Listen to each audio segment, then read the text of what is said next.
So, climate action is not just an environmental issue, it is a global responsibility for innovators. To guide us through this domain, please welcome Huda Jafar, Program Director at Selco Foundation. Huda Jafar leads initiatives focused on sustainable energy access and social innovation. She works to support communities and entrepreneurs in developing livelihood solutions to clean energy and building inclusive ecosystems for last mile communities. Huda, please note that this presentation is recorded for the benefit of the participants. Over to you, Huda. Thank you. Thanks so much for having me. Am I audible and clear? Yes, yes. Okay, great. Thanks, Yasmin.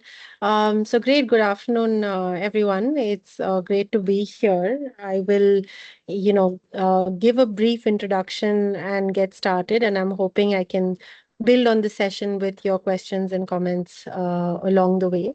So, a little bit of background and introduction on where I'm coming from. So, primarily, I'm a product designer who very quickly realized that, product and technology solves very little when you actually want to solve problems, specifically in the development space. So started getting a lot more into systems very early on. So my background is in systems thinking, systems design. I basically focus on how technology, finance, social models come together. And we started Selco Foundation around 15 years back. So that's the organization that I serve right now. And we work across global south context, so specifically in climate vulnerable areas, whether it is remote areas of Manipur to drought prone areas of northern Karnataka to looking at cyclone areas of Odisha. So we work in close to 13 14 odd states in India, and we also share a lot of knowledge in general with partners across the global south. When I started working, my problem statements were, how do you solve incomes for street vendors? How do you look at making micro businesses more resilient? And I think for us, climate always became, a catalyst. It was never the centerpiece. If you're going to talk to someone in the day-to-day life, and if you're going to say, oh, this much is your carbon offset, or if you're going to say, this is what emissions you've saved, it's not going to make much sense. I think what really matters to people who we work with is, how do you reduce drudgery? How do you increase incomes? How do you improve resilience? How do you improve independence of people and agency of people, right? So I think that's where we started using climate as a catalyst for a lot of the problem statements that we have today. So for us, it's never, clean energy as a centerpiece. For us, clean energy is always an enabler. Clean energy efficiency is always, one of the catalysts. So I'll give you a couple of examples and walk you through how we've developed our theory of change and how we're actually doing what we're doing. So just to give you an example, in the health sector, we work quite heavily in the public health sector. We started by looking at climate adaptation, which means there is changing climate, whether it is drought or cyclones or floods or a lot of other landslides, etc., that are a direct impact of changing climates. And because of that, we realized that public health centers, especially last mile public health centers, need to become a lot more resilient. And our starting point was from an energy perspective. So we said, okay, let's look at clean energy for health centers. Now, when you start with that problem statement, you're always going to say clean energy is very expensive. You're comparing it to grid, you're comparing it to diesel, you're going to say it's very expensive. But that's also because you really haven't looked at the efficiency of the equipment. What I mean to say is most people designing clean energy systems today, they are actually designing for old cathode ray tube televisions. I'm sure all of you remember those fat televisions that were there. And any clean energy practitioner will never, design a system for that television. They'll say, junk this television, get an LCD directly from 500 watts, you're down to 60 watts. And suddenly it becomes affordable, right? So we started working a lot on energy efficient equipment. So just to give you the same analogy of the TV, in baby warmers in delivery rooms, right? You have baby warmers post delivery. Now, most of the baby warmers that were being procured were anywhere from 800 to 1500 watts. What we basically push for both from a market procurement and innovation side is, can we look at bringing down that wattage to 150 to 300 watts? And suddenly you're reducing your energy consumption significantly. So the package of clean energy, energy efficiency, and of course heating and cooling, building design became very crucial. So how do we use natural Huda, lighting, sorry to ventilation? interrupt, but Yeah. you're not on some slides, right? There are no slides being presented. No, Cool. no, Yeah, just not a yet. No. confirmation. Yeah, yeah, cool, cool. Yeah. So, sorry, I'm just gonna pin. Yeah. So for us, it became about how do you look at using clean energy, energy efficiency, green built environments as a catalyst. Now, the main impact here is actually on patient footfalls. It is on staff well-being, like staff being able to perform better. It is on actual healthcare delivery, but there is a by benefit or a co-benefit of emissions. There's a co-benefit of climate adaptation. There is a co-benefit of climate mitigation. So that's how we position our work. Like our longer term goal is, how do you embed climate as a default thought process and a core catalyst within different development verticals. So whether it's maternal and childcare or primary healthcare or immunization, or it is in the agri-allied sector, whether it's MSMEs or food processing or micro businesses or different agricultural value chains. So very similar to the example in the health, when we started working on different agri value chains, we started looking at rice as a value chain, millet as a value chain, right? Now, same example, you look at millet post-harvest processing. There was a lot of innovation needed there, right? So we actually get into working with enterprises on improving the efficiency of millet machines. Same example of the TV, same example of the baby warmer. Same thing with millet post-harvest machines. So what we worked a lot on improving the efficiency of the millet machines, packaging it with clean energy. Now, for a micro entrepreneur, whether I'm a woman entrepreneur, SHG, or a farmer producer organization, for them, it doesn't matter whether it's energy efficient or clean energy. What matters for them is, do we have a loan product? Right? Is it something that I can repay? Is it something I'm getting financing for? Can I repay it within 2 to 3 years? Right? Is it something that is available as part of a scheme, as part of a policy, which actually enables me to start my business, to run my business locally?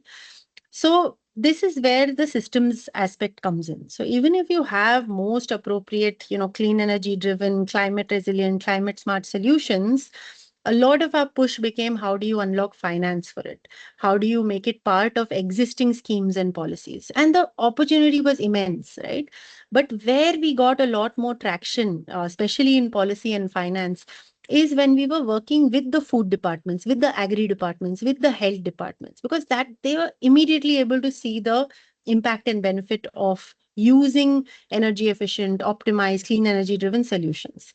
But if we would go to climate departments, energy departments, it was a very supply side problem, right? So a lot of what we've been doing over the years is building the narrative for more need based demand side problems. And within the organization, we have three types of work that we do. One is heavily on innovation. So really focusing on end user needs, user centricity, innovating not only on the technology, the packaging, the combination of what different types of small and marginal micro businesses or public health needs, but really innovating on minimum viable products, right? And on pilots of what should work on the ground, right? Then what we do is we take those innovations and see how they can be scaled in similar contexts, right? So can we make it part of a policy? Can we support last mile local entrepreneurship for this? Can we make it part of local financing schemes? Right. So a lot of what we do is embed it within local ecosystems in the different regions that we work. And we also do a lot of knowledge building work. So essentially, what we do is we support clean energy enterprises, innovators, decision makers, but we look at the problem statement from a demand side perspective and we innovate programs around that. And for us, I think what we end up finding in the sector is that there is a lot of deep expertise, deep skills, siloed skills which are available. But a lot of gaps that are there is most of the problems that you are trying to address in the development sector, whether it is water driven, food driven, waste driven. Most of the problems that you're trying to address, they're very systemic problems. I think all of you are aware of wicked problems or extremely wicked problems one way or the other. And they require a lot of systems thinking. So whether you're working somewhere or you're an entrepreneur or you're an innovator, one of the pathways for you to really be able to, not only deeply understand that problem, but to actually understand what are the causes of those problems. Are you really truly solving the problems? Because it's very easy to create more problems when you're trying to solve problems, right? So I think somewhere our effort has always been to be on a systems journey where really look at what does convergence mean, right? I mean, just to give you an example, again, any household that we're working with in a climate vulnerable district or region, that same household is doing silk reeling also, they're doing horticulture also, they're doing a micro business also, but that's not how the systems are designed. Systems has separately, there's a silk mission, there's a piggery mission, there's a bamboo mission, and the transaction costs of reaching out to those end users and really kind of giving them access to appropriate services opportunities at the time when they have the need and aspiration, that really becomes a huge challenge in the development sector. So a lot of what we do is use systems thinking as a catalyst to solve some of these problems through our theory of change. Of course, we ourselves as an organization have grown, which we feel is a problem because ideally, if you're solving the problem, you should not be growing. So, but we ourselves as an organization have grown in terms of our thought process, in terms of our approach, the evolution of how programs need to be designed in the development sector. And here, public, private, civil society play a significant role altogether. There's no one entity or stakeholder that can actually, resolve any of these issues. So that's where we are from an organization perspective. I'll pause here and I'm happy to take questions, answer solutions. I think just to pick up on the biryani pani puri point and illustrate an example before I pause and open up to questions or comments is so we pani puri machines making pani puri the puris. Recently, there was a woman who is a homemaker who invested in a pani puri making machine, and we had supported her with how do you set up capital, giving a gap support, appropriate technology, etc. And she has managed to go from 500 pani puris to 10,000 pani puris a day, become the core supplier for an entire block for pani puris. Now, if you have to replicate the pani puri machine, that's not the way that we think about it. It is about how do you replicate the conditions under which she was able to grow. How do you actually ensure that there's an enterprise that can supply and service your solution, especially because you're living in underserved conditions, very high context, right? Similarly, how do you replicate that loan product which she was able to access with the Sin Mahila loan? She was able to get a PMFME 30% gap support as well, right? But a lot of these the department and stakeholders, they don't actually say that it's solar powered or it's energy efficient. It's by the way it's also solar powered, by the way it's also energy, but the main core is her income, her drudgery, her ability to grow and expand when she had that need, right? So that's basically where we are. I'll pause here. Just wanted to connect to the previous Panipuri statement, but I'm happy to answer questions and take any comments as well.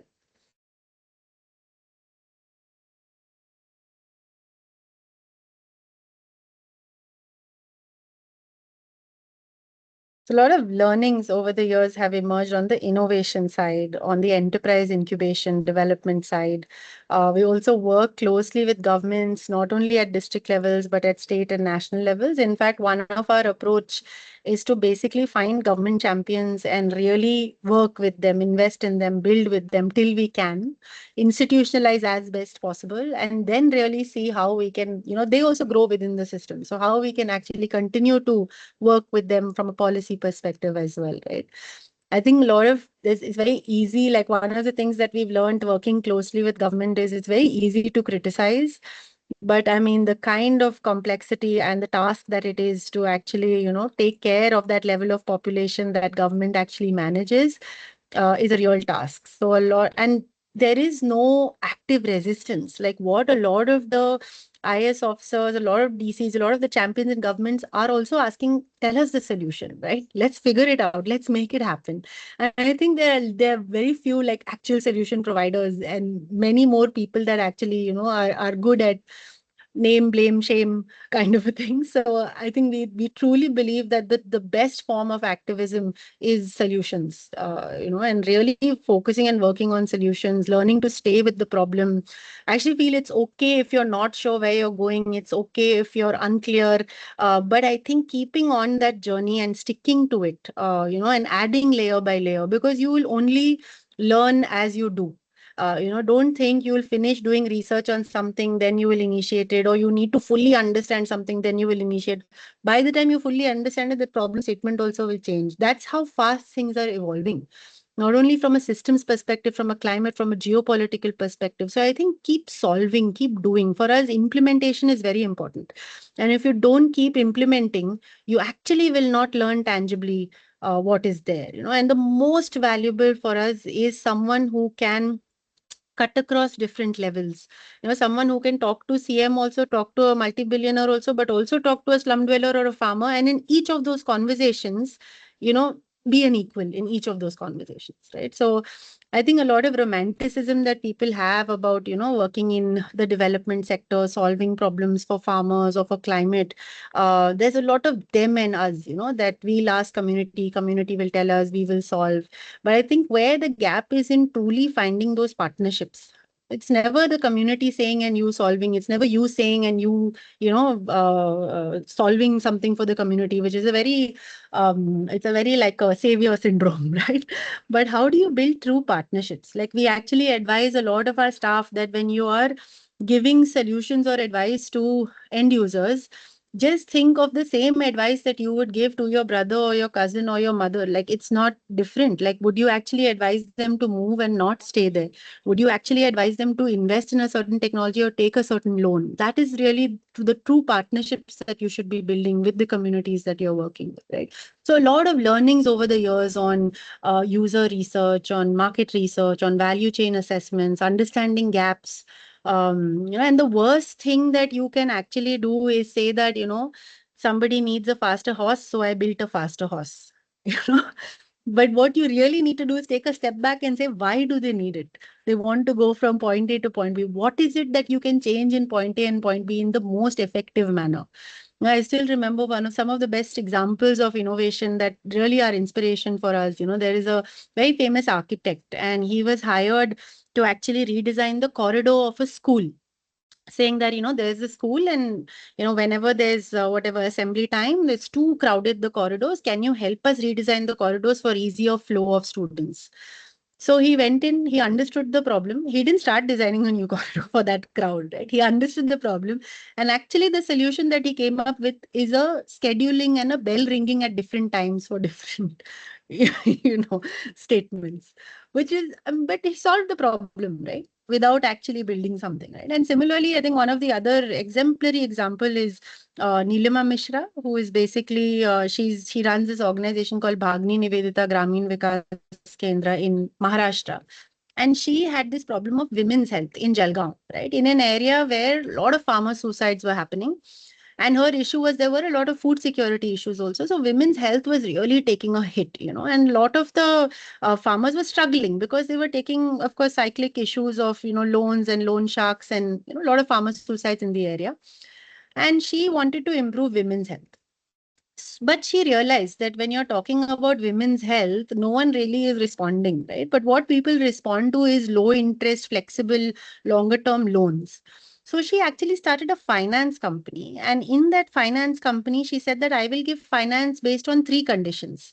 Either the wife's hemoglobin level should be above a certain level, or and your child's iron level should be above a certain level, and nobody in the community should say that you're an alcoholic. If you meet these three conditions, you actually qualify for a loan, a zero interest loan, right?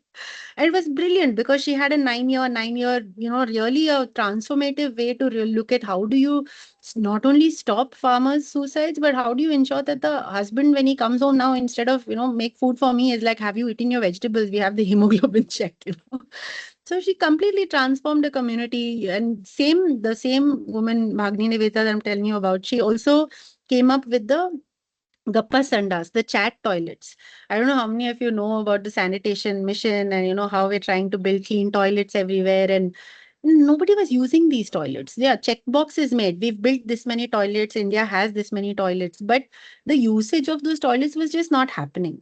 And she is somebody who was from community, right? So she understood that they're not using it because that morning time where they interact was a very precious social time for them, right? So she created these half-open chat toilets, which are called Gappa Sandas, and traveled in a lot of those regions. And amazingly, they are used. All it took is a user-centric thought process and innovation.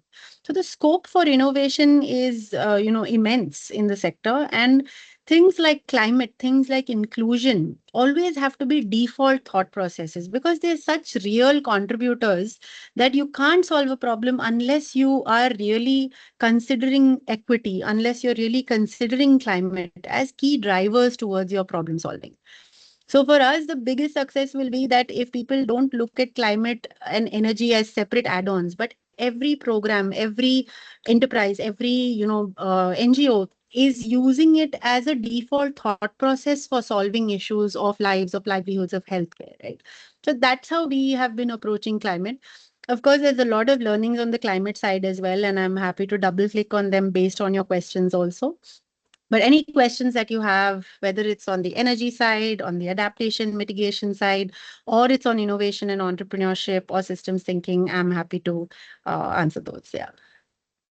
Yeah, so while I think Huda, the questions are coming up, but one question from my side, when we started in the morning today, one of the things that we were talking to these candidates is very important to, identify the right problem, understand the problem dimensions, right? And then look at and understand all the actors, their interactions, their emotions, and then kind of go exactly on the path what you just narrated, two, three scenarios.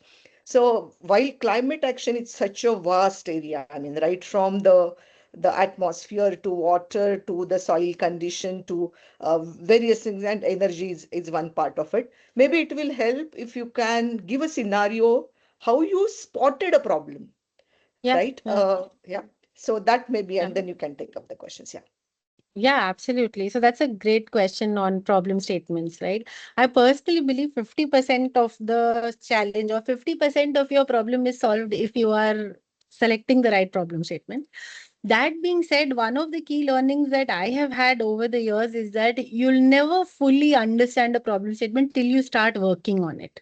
So I think while you may be saying right now I'm addressing this problem, the goal is continue to solve that, but don't become closed and don't become fixed and just continue to evolve the solution based on what learnings are coming. I think that is very important. If we stagnate, if we get very attached to our own idea, no, it's the biggest disservice that you can do to your own idea, right?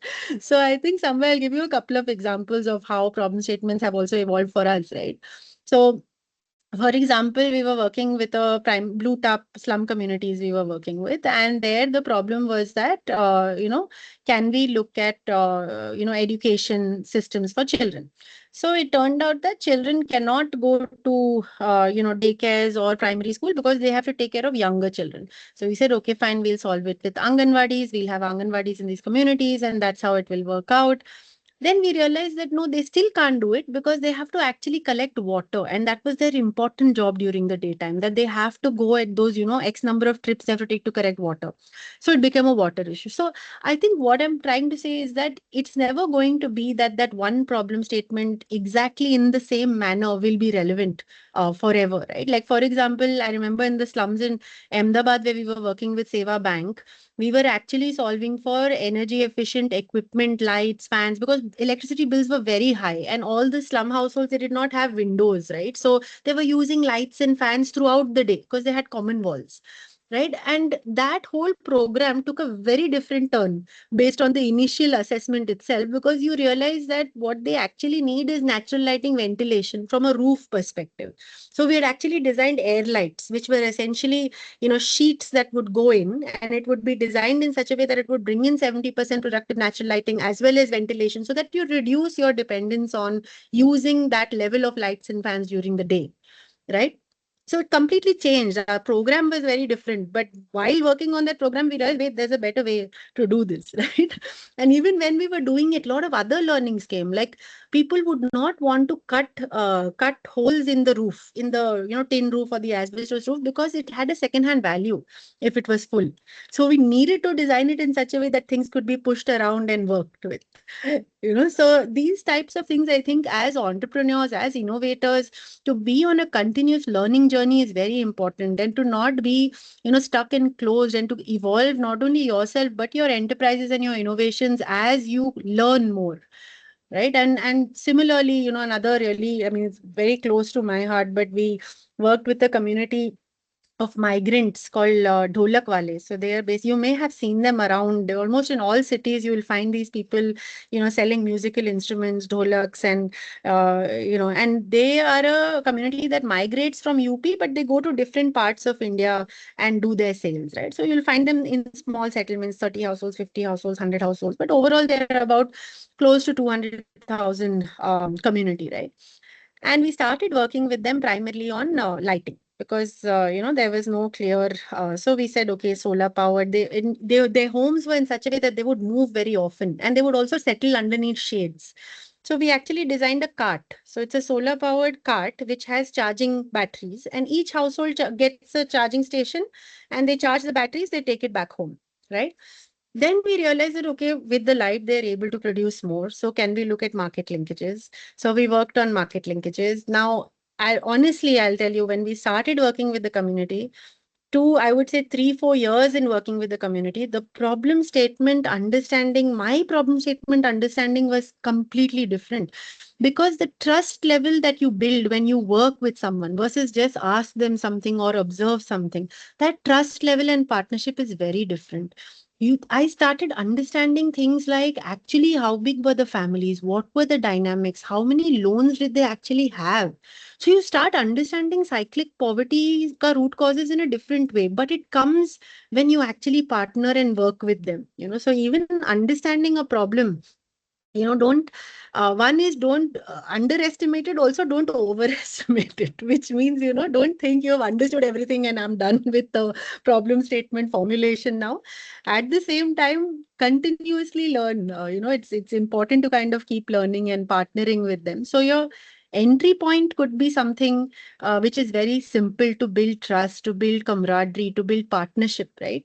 And to really engage. But I think what you finally do is you end up surfacing your in-depth understanding of the problem statement. In fact, with the same community, Dholak Wale, that I was telling you about, the last intervention that we did with them a few years back was on housing, where we figured out how, and they also figured out a lot of it themselves, in fact, like, how do they get allocated land. We worked on carbon neutral housing with them, so there's permanence, and the moment you have permanence, you can then actually work on things like education and health, which was always very difficult because your incomes itself was so unstable, right? And I think education and health are always things that people think about if you have some level of stability and safety nets.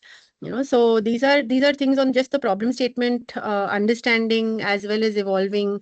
We did also a lot of interesting experiments. I think when you're working with, what are the priorities? It's very difficult to assess that, okay, is the priority for a farmer, is it drudgery, is it yield, is it income, is it security, what are the priorities, right? So we did some very interesting exercises. We co-created solutions where, where we had this like four buckets, and, farmers could come and put seeds, and they had X number of seeds. So by the end of that co-creation of 100 farmers, you actually had a nice graph which showed you what was more important collectively to the farmers.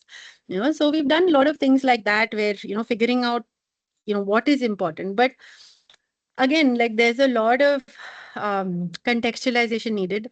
There's a lot of, I would actually say, rigorous common sense. That is the main thing, and creativity, which I think hopefully it's there in the group of people that I'm talking to. And the main thing is continuing to be on a quest for learning, which really kind of helps you to go both have that in-depth view and not stop zooming out in terms of how does this replicate, how does it scale, how does it contextualize, what is actually replicable in what you're doing. Those are things which you need to keep thinking through.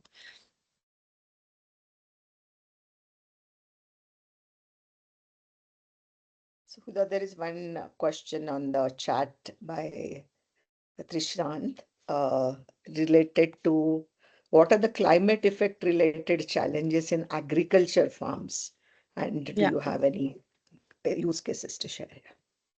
Yeah. So agriculture is one of our main verticals, as you can imagine, is one of the largest. We work with a network of stakeholders across the states as well as at a national level. In fact, we are also the PMU for the Department of Agriculture and Farmers Welfare for the 10K FPO program.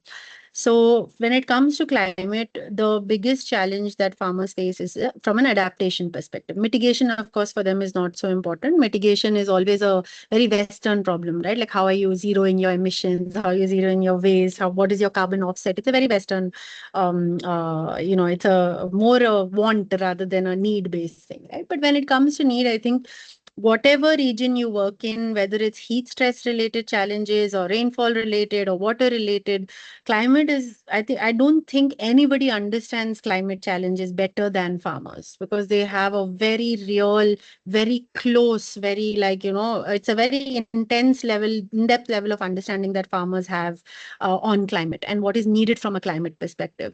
In fact, we work with a lot of farmers that are also in multi-flooding areas. So like whether it's Assam and areas, other parts where there's multi-floods every year. So how do they adapt, right? The first wisdom and the first solution provision always lies with people that are already facing it, right? Then because you have certain exposure, certain networks, certain capabilities, how do you partner with them to really come up with appropriate solutions, right? So just to give you an example, I'd like this example as one of the best examples of one of the champion farmers that we work with, is because he always looks at his 3 acres, or his particular land that he has, as he needs to make sure that he has all types of thinking, right? Whether it's the longer term plants which are actually like fixed deposit which will yield after 4 years, 5 years, or it's a medium term because of seasonality, or it's the shorter term, right? So he always views and integrated cropping, multi cropping, and his approach not only supports his income from a security perspective. So it's not a one-time improving yield and income monocropping approach, but it actually also helps the soil significantly. It helps the fact that the changing patterns are there, right? From a climate perspective. So he's somebody who grows many different crops. I think probably 30 odd different commodities in those 3 acre plants, but amazing from a thought process perspective of why he's doing that and how that has evolved over time, right? So we use the solution provision and the wisdom that already that there exists. From this perspective, I think we've also seen a lot of very negative examples, because you have a lot of incentives that have been given in a very wrong manner. You've actually changed an entire community who was growing millets in the first place to grow rice. You've created your entire green revolution around rice, which is probably the worst from a soil and water perspective. And now, because of the issues, you actually have a lot of migration which happens. So, like, I mean, I'll just give you an example of our own security guard, right? He is someone who's from northern Karnataka. He is somebody who actually has an expertise in growing cotton end to end. He knows cotton well. But what does his resume mean when he comes to a place like Bangalore? Nothing. He is basically sorted out based on his weight, gender, and therefore you can do construction or security guard or whatever. So it's literally de-skilling which has happened, especially gig economy and security jobs, where a lot of de-skilling, because your thought process and your talent actually is not given a chance. I was actually thinking if he had the chance to make a resume on LinkedIn, he would be a climate expert, regional expert, soil expert, cotton expert, which is incredible. But then the way that our systems are designed, they're not really designed to give equal opportunities, right? So these are this and a lot more problem statements as well as solutions exist. But you're right about the fact that food security, agricultural value chains is one of the biggest challenges. And the thing about agriculture is that it's not the same everywhere. Like when you're working on public health, no, maternal and child care, women's health, it's the same everywhere. Whether you go to part of Somalia to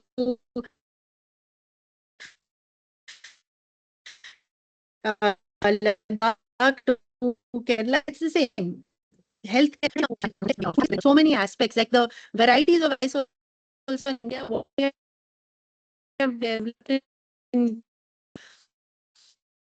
Tamil Nadu, we cannot replicate. It's a varied agriculture, which makes it a lot more complex, which means it's a lot more interesting from someone who's interested in innovation and entrepreneurship, right? I think she has her and Shiji, sorry, I'm mistake. Pragati? At a hackathon perspective, how can we pilot test if the solution is actually solving the problem? So great. So I can expand testing perspective. So since you're working on a problem statement and you're trying to really innovate and develop a solution, so we do two types of tests. One is we ensure that before we test out a solution, we have done our research, our problem statement mapping, we've understood the systemic issues, etc. Then we sort of come up with what is it that we want to test. And we use four pathways to test, right? One pathway, which is the most simplest and very often the most underutilized, is a direct innovation, which means that you're not innovating on the solution, you're innovating on the context, right? Which means something already exists somewhere. And please, guys, be open to learning from any region, any sector. Very often I hear people, oh, Bihar context is very different, or, Ladakh context is very different. Every context is different, right? But you can learn a lot from different contexts and from different sectors. Like one of the place where we hacked our Light for Education program was actually the midday meal program. So we've done a Light for Education program where there's a charging station in the school, and the child comes to school, charges battery, and she's able to take back the battery like a basically in part of her pencil box or her lunch box, right? And this same program was built on the midday meal, so that people are going to school for a midday meal. Can the child actually take back a battery and come and use that light to study, right? Or for home, whatever. So we can hack solutions. So I think before you start testing, just make sure that you're either taking a solution from somewhere else that's direct, or we repurpose and modify. And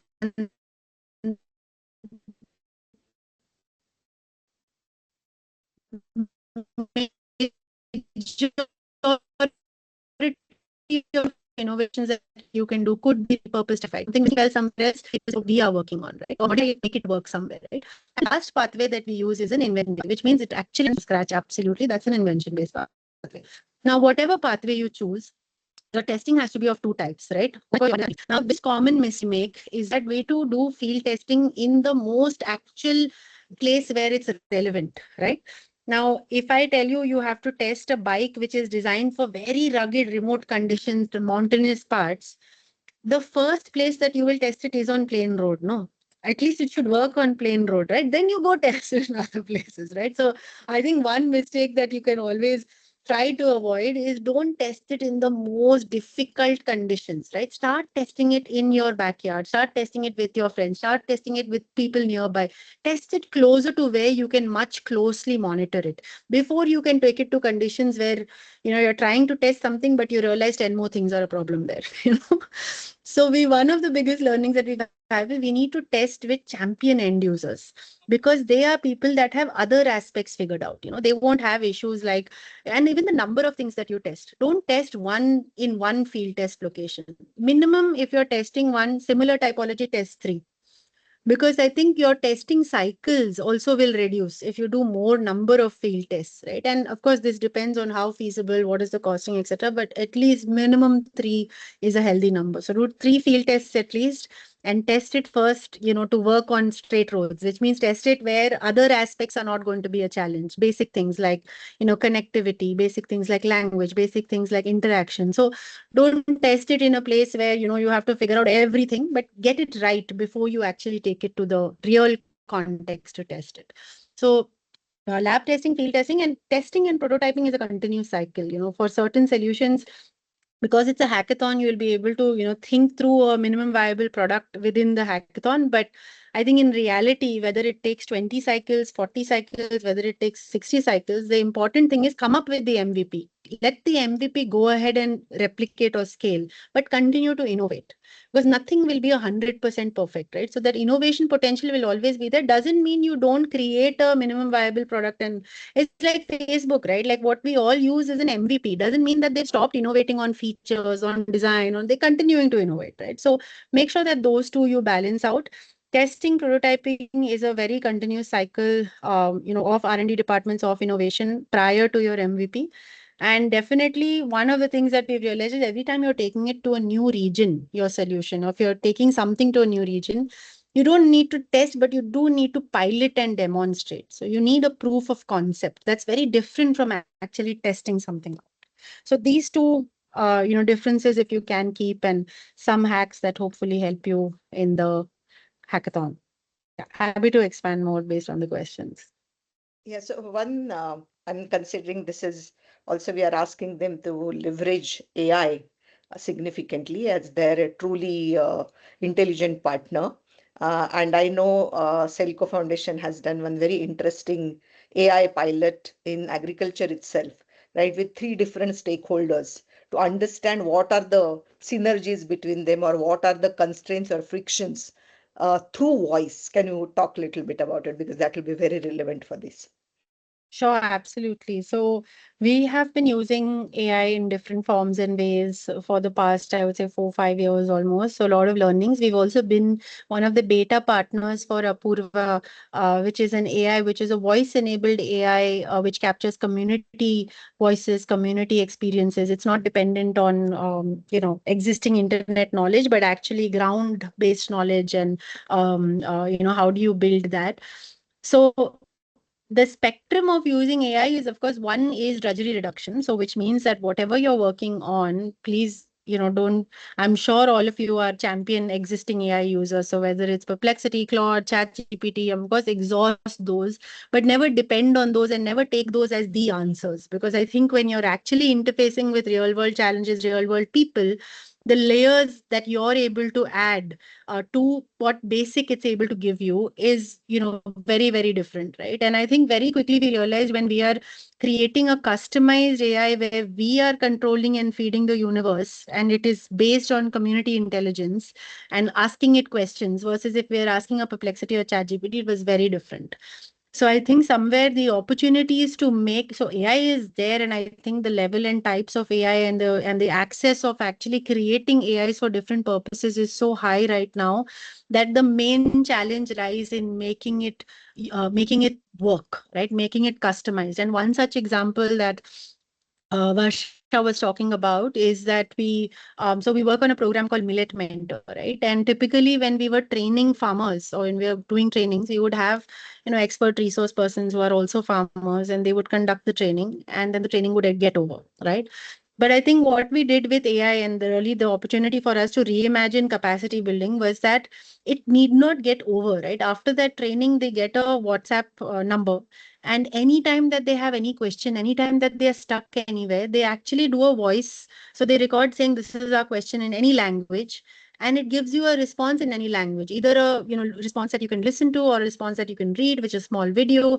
So it actually gives you solutions as in when you are stuck, but it is as smart as the how much you feed it and how you use it, of course. So I think AI is very malleable. Like you need to guide it, you need to tell it, you need to make it work, you need to layer it, right? How do you make it work for a particular use case is where the opportunity will lie, right? So, right from using AI for, telemedicine to remote monitoring systems, point of care devices, stethoscopes, etc., all the way to actually programmatically using AI to reimagine and enhance your program itself. A lot of opportunities lie there, and I'm sure all of you will by default be using it in some way or the other. Again, huge opportunity, but biggest gap lies in, how do you make it work? And I think this is something that, Harish, who's our, he's a partner, he's a person who started Selco. He always says the actual AI, if we use, which according to him is Apna intelligence, not artificial intelligence, it will be a lot more worthwhile. So before using AI, please use Apna intelligence and don't let go of your own intelligence. I think that's the only thing that people see as a danger, right? The danger is if you stop thinking, then it's a problem. As long as you are thinking, you are questioning, as long as you are keeping that capability and you're using it to actually reduce drudgery and transform systems from a future perspective, it is going to be worthwhile.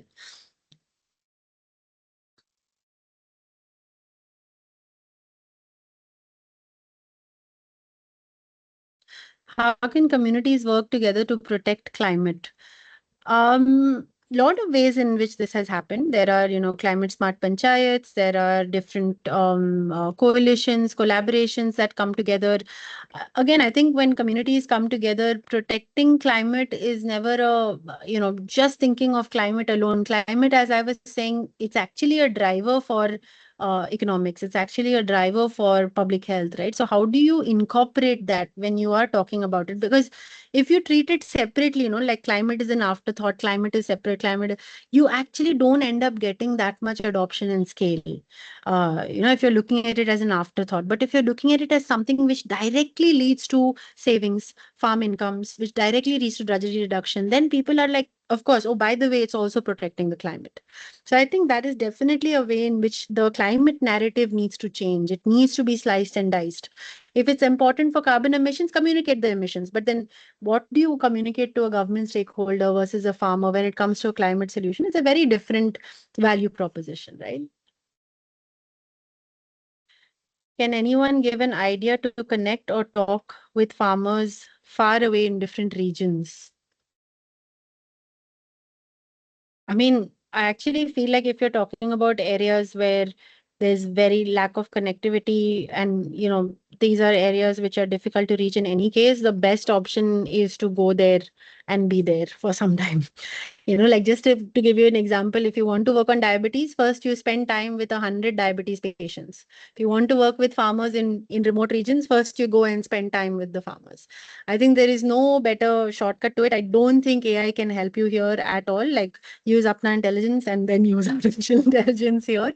But definitely go and spend time with the end user group that you want to spend time with and continue to kind of build on that. Because as I was saying in the beginning, like creating that partnership with your user or with your communities is very important. I'm again and again saying partnership because some people, romanticize it saying we live like that, we'll also become farmers. It's not necessary. Like you are coming from a certain intention, they have a certain challenge. Can we partner together needs to be the most crucial aspect. I mean, even Ilaben, who used to head, of course, she passed away, but one of the stalwarts in the development space in terms of solutions, she actually created Seva Bank, which is a self-employed women's association.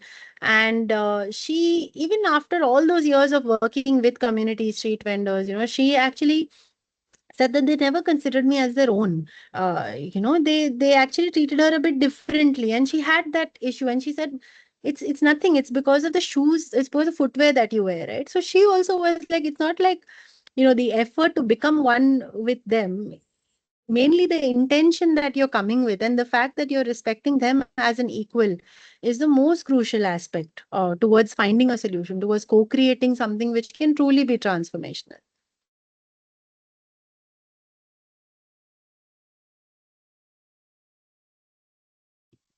So thank you so much, Huda. I know you had a hard stop at 3:30. Thanks a ton.